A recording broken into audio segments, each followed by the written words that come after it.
Bonjour, bonsoir na peuple congolais. Losako na baimboka. Wabino défenseur. Il y a patrie. Notre patrie, c'est la RDC. Le prophète surnaturel MB Élysée. Le lot na ye lisusu to solola. Ezamokol na lundi. Et c'est on a to partager na bino. Ma ezali koleka na mboka na biso. Yambo nakota na mozindo. Nakoloba eloko ya motuya.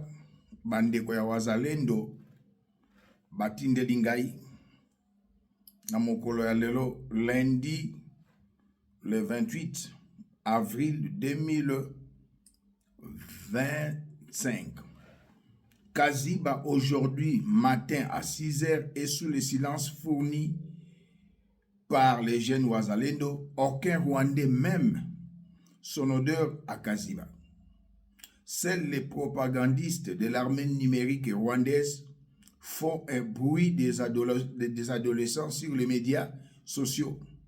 Nous sommes le 27 avril, c'était hier, 2025 à Kaziba, toutes choses sous contrôle de vaillants combattants invisibles. Comme on a dit hier que l'ennemi est venu tenter sur le tronçon Mousséni sans succès. Il a été broyé comme des arachides, s'il vous plaît. Il a subi plusieurs pertes en hommes et artillerie. Homme de Dieu, au Tangi, mais tout le monde a besoin, tout le monde a image. Et c'est important, dans la image. Kaziba, ils ont na maboko ya FARDC naba wazalendo. Totala Kaziba yangoyo na Sud Kivu. Oh, munalamuka na maneno ya bongo. Aseme Kaziba isha kuwa okipe na M23. M23 iko wapi mukaziba? Iko wapi? Donc baza wapi? Haiko mu centre umu. Centre Kaziba yangoyo. Mwache mapanikizo yenyu musene nasema bya mujui. Centre hivi saa iko surveiller na bazalendo. Bazalendo nyo wanafanya sécurité ya centre saa yo aseme balikimbia na bangaliki yako. Na kuna tali sasi ya tamu ya ishali ya ngambo ya huko. Hakuna tamu ya ishali ya kabisa. Musene na panikie museme bya mujui papa bijui ku mulango wake. Papa bijule ku mulango wake. Shibote tuko mu centre saa hakuna ta make ile mawazo muitie mbali. Basi na bapanikie na kubadanganya ibe muko mbali. Tubenze tu kama balikimbia bakimbie tu bien. Adui hayafika wapi na mnaanza kimbia tu kisha mwanze panikie watu. Mwache mapanike kabisa. Mwache. Kaziba ezali na maboko ya bandeko na biso ba wazalendo. Oyo bazoloba hier comme avant-hier, lelo lundi, nazoloba le 28 avril 2025, Kaziba eza na maboko ya biso FARDC na bandeko ya wazalendo. Mwana eza important. Nalingi peuple congolais nalakisa oyelekaki lisusu nazongela yango totala video yango malamu ya RTNC po nalakisa bino communiqué conjoint ya mbona loba tolanda. Dernièrement. Le 23 mars, AFC M23, dans un esprit de compréhension mutuelle et de volonté commune de résoudre le conflit par les moyens pacifiques des représentants de la République démocratique du Congo et de l'FC M23 ont tenu des pourparlers de paix facilités par l'État du Qatar. Après des discussions franches et constructives, les représentants de la République démocratique du Congo et de l'FC M23 ont convenu de travailler pour œuvrer à la conclusion d'une trêve devant permettre l'instauration du cessez-le-feu effectif d'un commun accord. Les deux parties affirment leur engagement en faveur d'une cessation immédiate des hostilités, le rejet catégorique de tout discours de haine et d'intimidation et appellent toutes les communautés locales à respecter ces engagements. Les deux parties conviennent du respect des engagements précités qui ouvrira la voie à un dialogue constructif pour établir une paix durable en République démocratique du Congo et dans la région. Et ce dialogue portera sur les causes profondes de la crise en cours ainsi que les modalités pour mettre fin au conflit dans les territoires de l'Est de la République. Tolandaki biso nyonso communiqué oyo. Émission nanga ya lelo, je m'adresse à bandeko bazan intelligence patriotique. Pour tozan na Congo na 4 types ya bato bazan intelligence intellectuelle.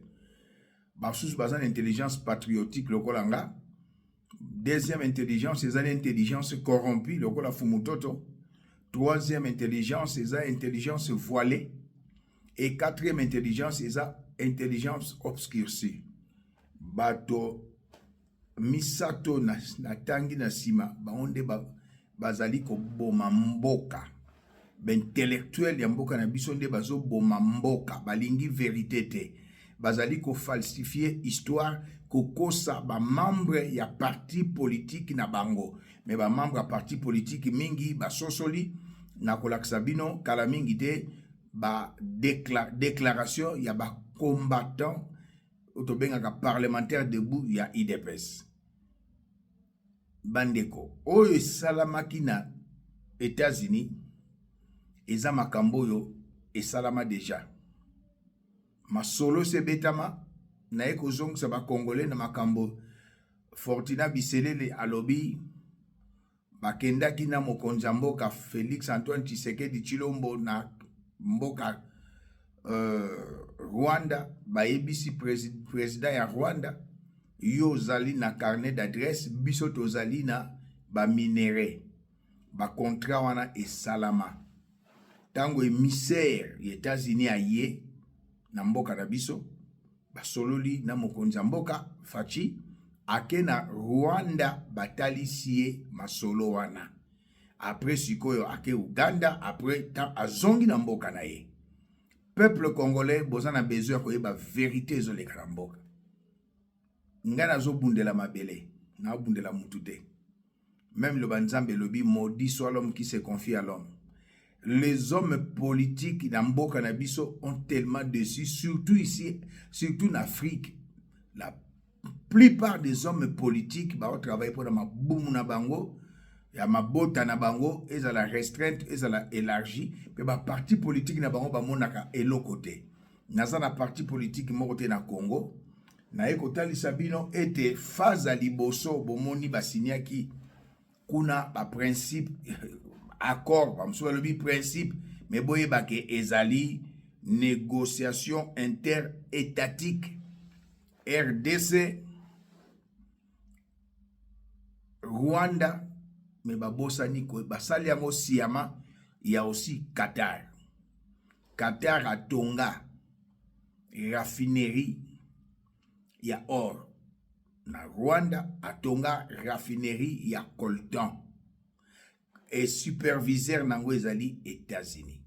Il y a une loi aux États-Unis na mboka na bango kuna ya 1977 ou 73.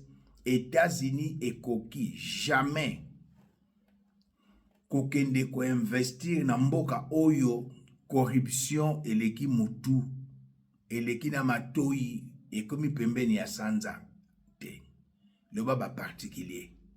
Et tango ba yebisi biso ete États-Unis akoya na est ya Congo, États-Unis bakoya bango kozwa kita ya mboka na biso to sécuriser bango ezali ba société américaine existante na Rwanda. Bazana ba circuitsal na bango na nini na babunagana na Ruchuru. Ba société existante oya sika ekoya ezate nazolo makambo. Je suis un officier des renseignements et un service d'intelligence. Boya lelo lobi kopesanga raison. Alors, peuple sengel toyeb sabino vérité. Wana ezaki phase à liboso. C'est-à-dire, bazu accord, il y a accord, il y a Luanda, les deux pays, RDC, Rwanda. Mais etikali, il y a mis balé dialogue politique interne. C'est-à-dire, bah, groupe rebelle. M23, Balobi, Ezali, groupe rebelle. Moi, je sais, c'est pas un groupe rebelle, c'est une milice. Comme AFDEL, Ezalaki, milice, il y a Paul Kagame. Ndenge moko na RCD Goma, ndenge moko na CNDP, na M23. Qui a dit na communauté internationale que M23 Ezali groupe rebelle, c'est notre chef de l'État. Na réunion, il y a EAC. C'est la madame présidente de Tanzanie, Azalaki ko présider réunion wana, Batuna, président de la République Ifachi, M23 Ezali, ba Rwandais to ba Congolais. Président Pesake Yano, Ezaba Congolais. Mais moi je sais, ce sont des Rwandais. Ndenge Afdel Ayaki avec ba pro-Rwandais, ba Laurent Désiré Kabila. Et là que BBC calcule et BBC ma solo yango wana. Bato mingi ba komelinga. Mais il n'y aura pas brassage, il n'y aura pas mixage, il n'y aura pas partage de pouvoir. Et ça point de vue na bino. Mais na zongi sakango tango nyonso. Mokonzambo kalobi na kosolola na ba pantete. Pour tozonga susu na brassage, tozonga susu na mixage. Pour développement ya mboka développement ya mboka esalamate. Président Lobaki on a tina nini? Alobaki yango pourquoi? Peuple congolais. Botika fanatisme, botika népotisme, botika tribalisme. Yango ezozongisa Congo na sima. Boye bisaka bakonzi na bino ya ba parti politique. Na bato bino boza fanatique na bango bo solo. Je suis comme les prophètes Nathan. Alobela David vérité, comme les prophètes Michée, Alobela les rois Akab na Josaphat vérité. Mais les serviteurs de Dieu aujourd'hui, tout autour, il y a l'autorité en Mboka na biso, sont des flatteurs, des mendiants. Mais on a l'arté. On a l'arté, moutako sauté, quand j'ai 10 millions, on a budget. Tout ça, c'est du mensonge. On a l'arté. Parce qu'il y a l'art et l'art. Mais loko ya kokamwa, peuple congolais. Nanga, Corneille Nanga a été condamné à mort. Bolandi communiqué au maman à Lobina, RTNC chaîne nationale. Communiqué, donc RDC, le gouvernement a signé communiqué conjoint avec un condamné à mort, Corneille Nanga, AFC, et avec M23, les terroristes. Dans un pays qui se respecte, et lokoyo, ba peuple alingara telema. Peuple alingara tomboka, peuple alingara bimananzela, peuple alingara boye lokoyo. Na lobela kibino hier 24 communes, biso na diaspora to boya et lokoyo. Nazo beta c'était la répétition est pédagogique. Mais tant que beaucoup de monde est au salama, ils auront toutes leurs dispositions pour empêcher Yobima. Mais c'est ce qu'ils ont anticipé. Le coup là-bas, il y a un coup d'état, tout ça. Service secret d'Abisso, pour la première fois, anticiper. Il y a un coup d'état. Préparer tout, enregistrer ma solo, coup d'état, ça enregistrer ma solo, ils ont montage du gouvernement. Coup d'état sur le salama na Congo. Batu bako sala ba coup d'état na Congo. Ndenge to monaki na Guinée. Le président Alpha Condé bakangie, c'est le général Toumba. Alors ça là on a kimia un dimanche matin boyoki que président Fachi aza sous na pouvoir te. Ce qui général Toumba te général Banza. Ce qui général Banza te ezali général Ephraim Gabi, chef ya garde républicaine en complicité avec chef d'état-major Ndaiwel ya force terrestre. Batu bako sala ba coup d'état bangwana. Ba onu sobazo sabino ba anticiper pour ba yebi ke loko mo linga ko salama. Bon, nakangi parenthèse. Peuple congolais, c'est vraiment regrettable. Kondima un, un terroriste sanguinaire comme Monsieur Nanga, condamné à mort, va signer communiqué conjoint avec le gouvernement. Madame Moaza, Premier ministre, na début à mandat. Une personne condamnée à mort, pour signer un communiqué que pour soutenir Botika Maloba Boye, Binoba Église, non. Asa condamné à mort. M23, milice ya Paul Kagame. Peuple congolais, tangu ya onazo beta lo seba, tangu ya onazo yebisa bino. Mais j'ai aimé déclaration ya ba parlementaire debout. Nalobaki oye salami ezali haute trahison. Ba parlementaire debout va rejoindre. Le gouvernement a signé un communiqué conjoint avec les condamnés à mort Corneille Nanga et les terroristes de M23. C'est une haute trahison. Ndekonanga loba nebo mesana IDPS bangoyo. IDPS yangoyo eloko IDPS bangoyo. Salut à tous et bienvenue Non, eloko biso bandeko IDPS bangoyo. Mwana moto Vous allez TikTok, ezoki makima. Félix Ateki Mboka. IDPS parlementaire debout. Félix Ateki Mboka. Vous allez IDPS parlementaire debout. Ba comprendre. Amérique denga sawana azotala ba intérêt na économique. Tellement que exploiter ba minerais na mboka na biso. Alobino est la beaucoup fi. Mais nous on a les gars pour garantir que ba intérêt na économique entre les deux pays beaucoup si mayango. C'est ça la logique de cette déclaration. Va signer déclaration et puis va ébissi Rwanda na RDC. Si tu combat les deux mains, pour la biso accord de paix, on va pas signer. Amérique a signé une déclaration à la parlementaire debout à IDPS.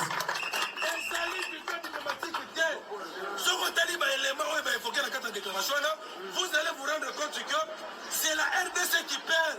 On ne gagne rien en retour. Qu'est-ce que nous gagnons en retour? Avec cette déclaration. Nulle part dans cette déclaration, on a. Balobi que Rwanda zoba troupe na yo songisa bango rien. Nulle part dans cette déclaration, on a. Balobi que non. M23 tout peut se ultimatum pour quitter le sol congolais. Rien. Parce qu'il ne met pas allié à M23. C'est ça. Amérique a gagné Missou. C'est pour vous dire quoi? Bateau et Bozana Bamada Boy. Bokanisi Bazo soutenir Bino. Mais n'a pas Bozana Rwandais. Complot international.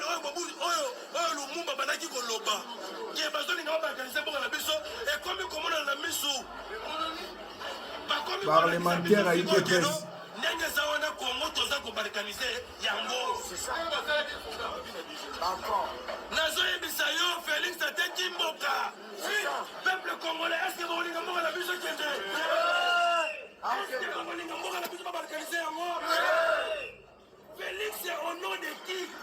A ko signer ba accord. Na ba Rwandais. Voilà un Congolais. Au nom de qui? Voilà, parlementaire debout à Sosoli, à Lobby Fatia Tekimboka. Ça, c'est le parlementaire debout. On a besoin de yeba au nom de qui? Pour peuple a représenté dans le Parlement. Parlement yeba qui likambo salamité.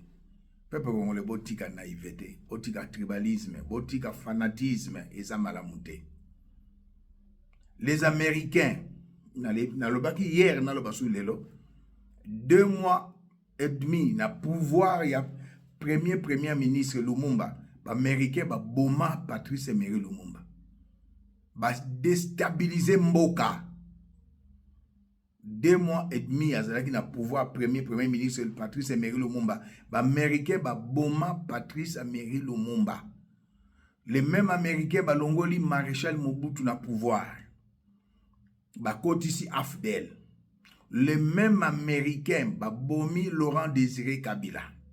Les mêmes Américains, babomi papa Etienne Tshisekedi wa Mulumba. Les mêmes Américains, balingi balkanize mboka, lokola bakaboli Soudan, Este Ekende. Bocha, be mission na badiske dire na bino, bobomba yango, peuple congolais, fongola miso.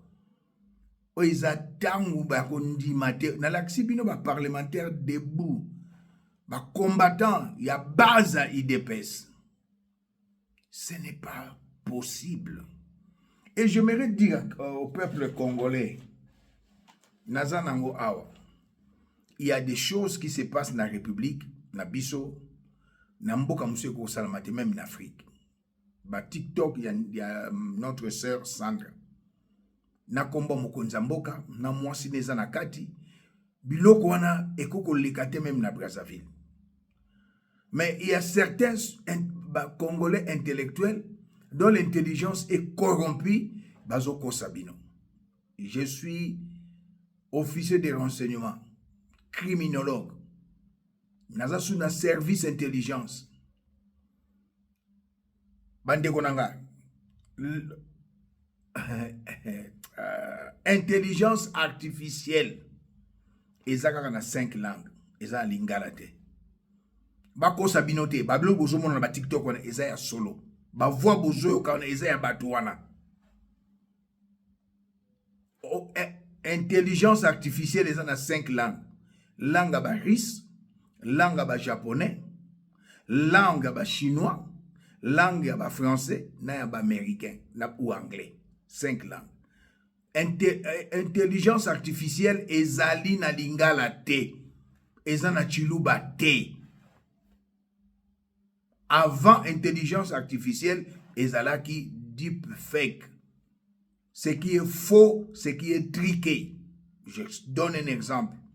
Balingi bazwa un certain Raymond, ba bebi sa réputation na ye, bazui na ba film porno, mutu moko aza na taille presque ndenge moko na ye, bazui kaka mutu na ye batie na nzoto wa mutu wana, mais voix ezobima te. Voilà, ezalaki liboso deep fake. Le komi intelligence artificielle. Tout ce que vous attendez parler notre sœur Nani Sandra eza ma solo ya solo. Moi j'ai des bango ba enregistrer kinga bango wana ngape na enregistrer bango mena ko bimisa yango te pour l'éducation nanga.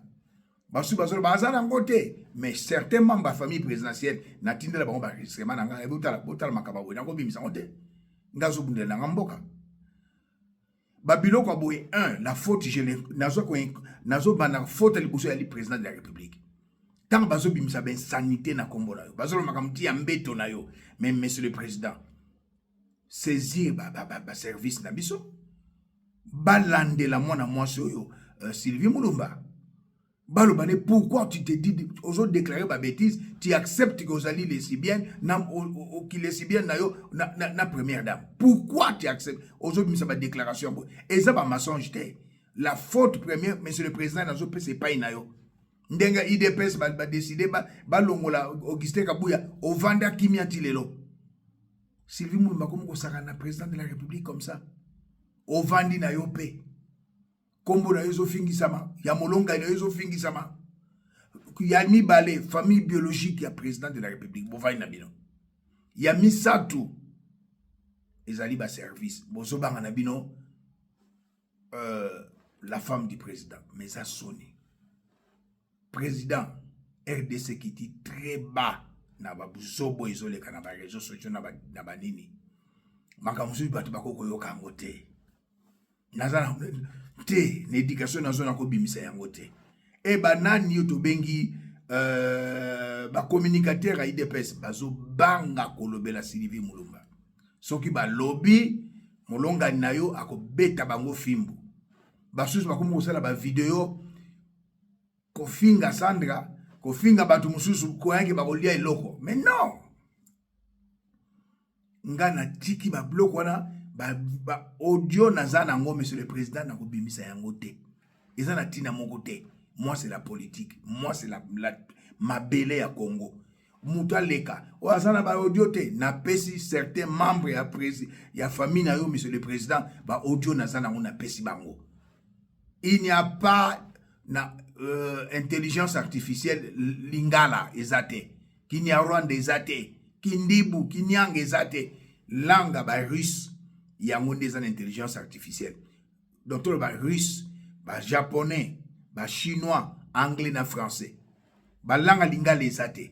C'est une honte. Na osenga pe na yo molonga ni président o se respecter.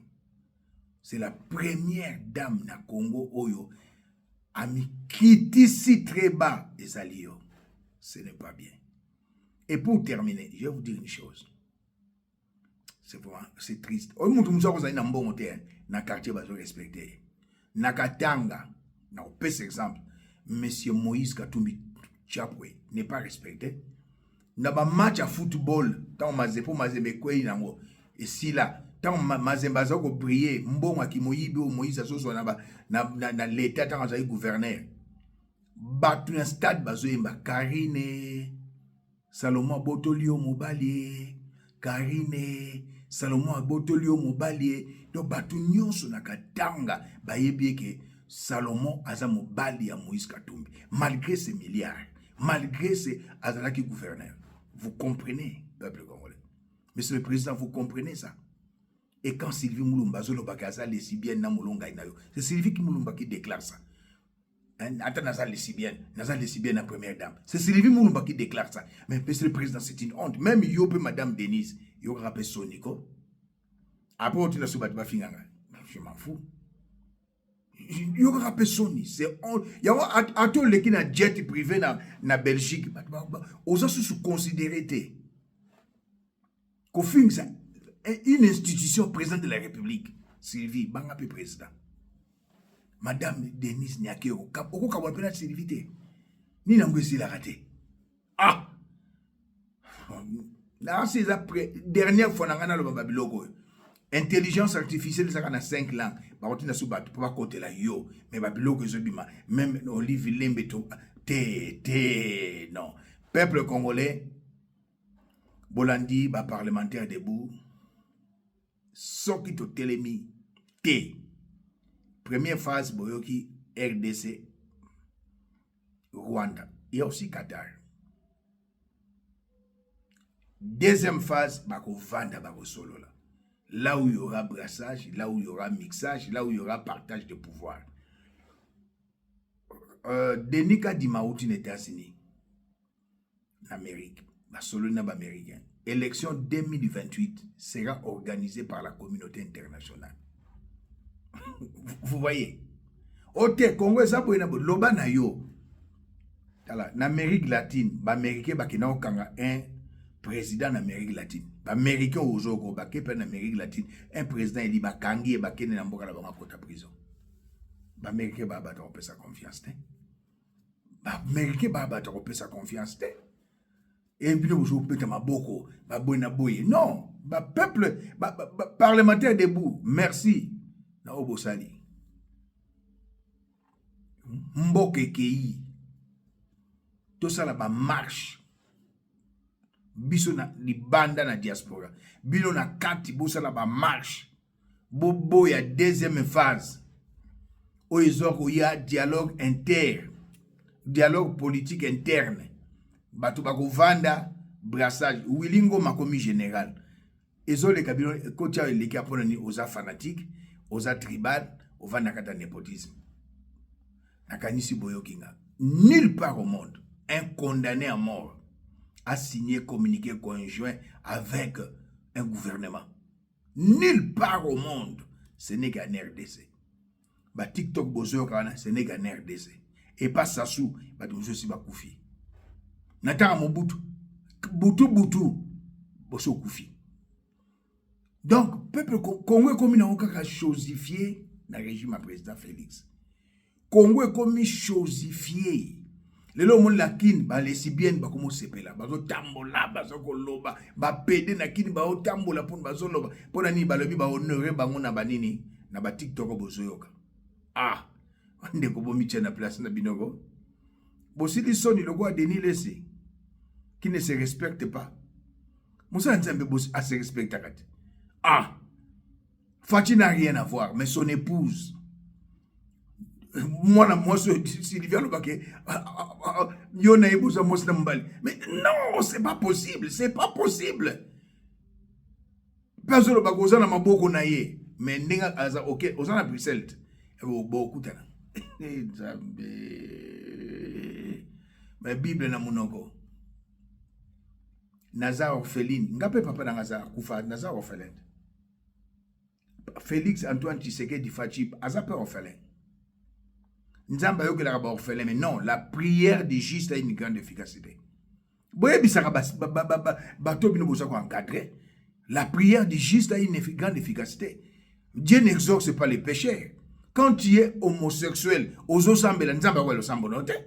Oza lesbienne, ozo sambela nzamba ko lo sambo note. Tu es directeur, oza ministre. Nicolas Kazadi asambela kate. Okenda ka église nzamba ko lo sambo note. Moutouko Vital Kamere nzamba ko lo sambo na ete. O nzamba za miséricordieux, mais tu vis dans le mal. Tu pratiques le mal. Mais non. Non. Boyebi histoire à bana basi 10 bazalaki vierge. Bamontu bazali na ba lampe. 5 bazalaki na ba lampe ezanga mafuta. Mosusu ezali na mafuta. Bien aimé. Oyebi soko zo sambela. Liloba oui, mais Molimo Santo. Nous avons des chrétiens spirituels et des chrétiens charnels. Oba va na kak na ba désir de la chair. Le lok qui le si bien ne comme le loko ya bien le kumu Sylvie Mulumba. Hein? Qu'il est si bien yosa marié, qu'il est si bien commis, et l'eau quoi le kumu. Ah! Pour ce qu'on se dit maintenant, Kingandi, aux hommes on bien, les si bien, bon mobile na au bozana ye kutumoy. Ba para na yo fingisi, ba bokilo na yo fingisi, mobile na bimi sans valeur. Après dans l'assemblée là. Au hasard orpheline, n'kapé na orphelin. Fati pas orphelin de père. Peuple congolais, RDCKI, Tobi Mananzela, tout ça là-bas marche pour Willingoma, musique de grâce à Willingoma te, na Joseph Kabila te, na Moïse Katumbi te, na Corneille Nangaa te, plus de 100 000 morts. Et ça insulte mes alliés, haute trahison. Tokutani, lobby, Nangola Nzambe. Merci.